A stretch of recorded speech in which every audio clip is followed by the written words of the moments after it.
Welcome back to the Budget Gamer channel, where we bring you critical and in-depth reviews of just about every indie game we can get our hands on, and today we're going to be taking a look at Genesis Noir for the Nintendo Switch. And if you've seen this one on the eShop and were curious about it, imagine a gritty noir-style detective novel being transformed into a picture book. And while that automatically makes it sound like a pretty easy win, imagine if that picture book were co-authored by Carl Sagan and Neil deGrasse Tyson. And with obligatory guest appearances from Stephen Hawking's Black Hole Theory and of course the LHC. Yeah, as you could probably imagine, mind-blowing moments abound all throughout the course of the gameplay. But before we get way too off into the weeds with it, the actual story is pretty typical of what you would expect from anything noir style. Basically, we have our monochromatic color scheme, our gritty anti-hero style detective main character, and of course, our villains and damsel in distress.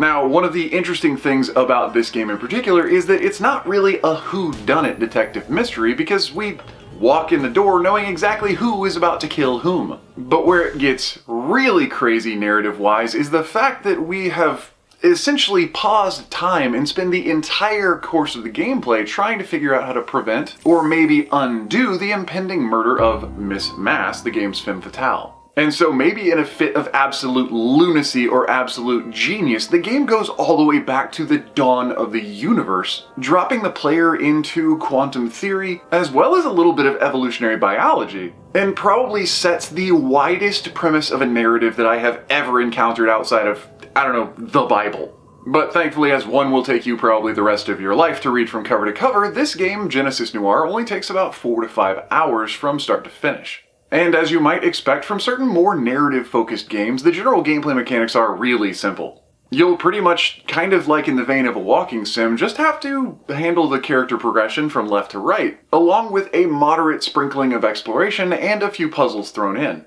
And if you're not normally a fan of narrative-style games and think that sounds pretty boring, don't be fooled, because the developers of this game took every opportunity to throw the players through every single kind of loop and hoop they could imagine. I mean, as I said, this game spans from the dawn of eternity all the way to present, trying to analyze through the course of the universe how it is that people do what they do and why they do it, and maybe even how to prevent it. And so much like the actual narrative focus of the game, the visual presentation is absolutely off the walls awesome. And you don't really expect that from something that's, for the most part, monochromatic. Scenes are constantly blending and blurring and shifting and fading from scenes of celestial bodies into characters, and from characters into weapons to historic tokens and artifacts to clues to solve the mystery. And so in that sense, where Genesis Noir could be heavily text reliant, it dumps all of that aside, like my early reference to the picture book, and relies heavily on its amazing visuals to detract from the unblinking tedium of having to read. The audio package for the game as well is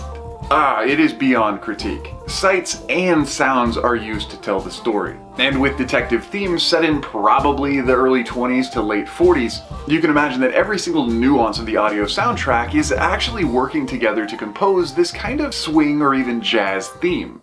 And I mean, honestly, like, how many games have you played where you get to have an impromptu jazz battle with an upright bass player? But all that aside, this game isn't exactly without critiques. Because as much praise as I will have and am going to continue to lavish on Genesis Noir, there are a couple things that players might want to be aware of before they dive in. And one, for story-driven fans, is probably the scope of the narrative itself. It is really easy to play the game and kind of get lost in just the grand scheme and kind of forget what it is that you're really supposed to be doing. And that's not that any general gameplay mechanics get lost or you forget the task at hand, but with resetting the axial tilt of the Earth and establishing seasons, as well as traversing through universal black holes, sometimes you forget that you're trying to prevent someone from being murdered.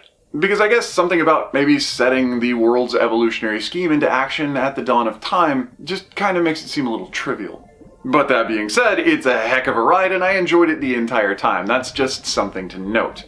Other than that, the game's controls aren't without flaw. This was not a game that was originally designed for the Switch, and so maybe it is a bit more intuitive with a mouse. But because the pointer you'll be using throughout gameplay can disappear or get lost on the screen, sometimes it's hard to tell when a movie scene stops and a gameplay scene starts. And on top of that, there was one particular puzzle where you have to make constellations under the ocean, and it was really hard to get my joystick to move the cursor over the exact spot I needed to cancel certain actions. And so yeah, that particular portion of the game did take a little bit longer than necessary. But again, overall, very minimal impact on gameplay. And moving on to another note vaguely connected to the game's narrative is some of the embedded themes. As a noir-style detective game with an anti-hero protagonist, we can expect that he's probably not the best bastion of good character. And while he is engrossed in trying to save someone's life, there's also liberal use of tobacco and references to alcohol. And so if the game does look fun and entertaining for yourself or your kids, but you don't particularly like to have those sort of themes in your home, just, again, something to beware of. But taking a step back and looking at Genesis Noir as a complete package, as a full experience, I'd have to say it has been a very long time since I've experienced a game even remotely close. And that goes for pretty much all areas, with art, style, musical presentation, and depth of narrative. Now, as I mentioned before, some of that narrative's depth does get a little murky, but besides that one singular critique with some of the porting dynamics from game's controls, there is absolutely nothing to complain about.